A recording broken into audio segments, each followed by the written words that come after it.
Thank you. Hello everyone, my name is Franziska Zoidl. As you can hear from my accent, I'm Austrian. And even though Roma have been living in Austria for hundreds of years, I myself didn't know much about them when I started researching for the article. Actually, one of the only associations I had with them was from one of my favorite children's books, The Little Witch by Otto Preußer, where he mentioned them. And he used a derogatory term for them, which I will come back to in a second. So when I started researching for my article, I wanted to show the situation of Roma in Austria. And I wanted to use a fresh and young voice for it, and not just an official representative that we all know from articles on Roma.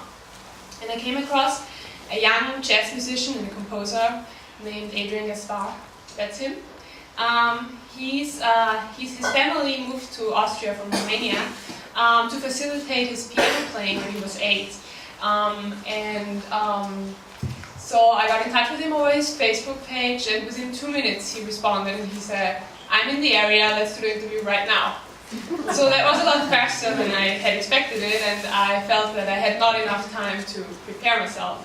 So I was a little worried that I would be maybe offensive by using some term that I shouldn't use. So I was really nervous about that.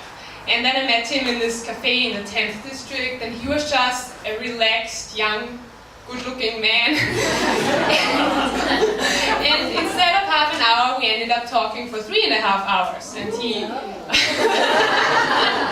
And he told me, we talked a lot about his music and about the situation of Roma, and he actually said that he himself feels Austrian and actually like a typical Viennese, and he complained that he catches himself being grumpy all the time. So I thought that was really, really cute.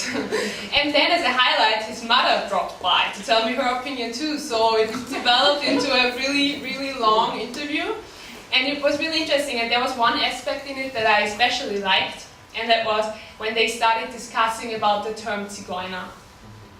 It's in English you could translate it as gypsy. It's extremely derogatory, and the two of them, Adrian Gaspar and his mother, fully rejected it. But Adrian Gaspar is of course also a musician, so he said you can't fully delete the term because there's Zigeunermusik, and this is a certain kind of music, and he said you can't just rename that genre.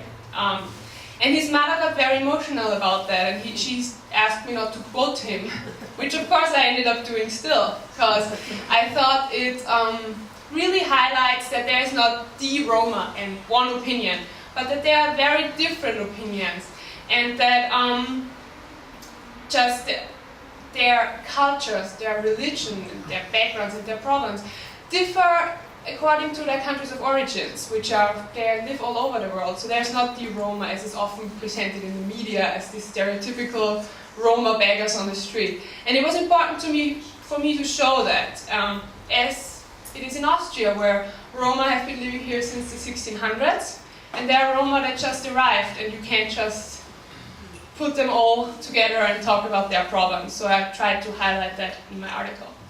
Thank you.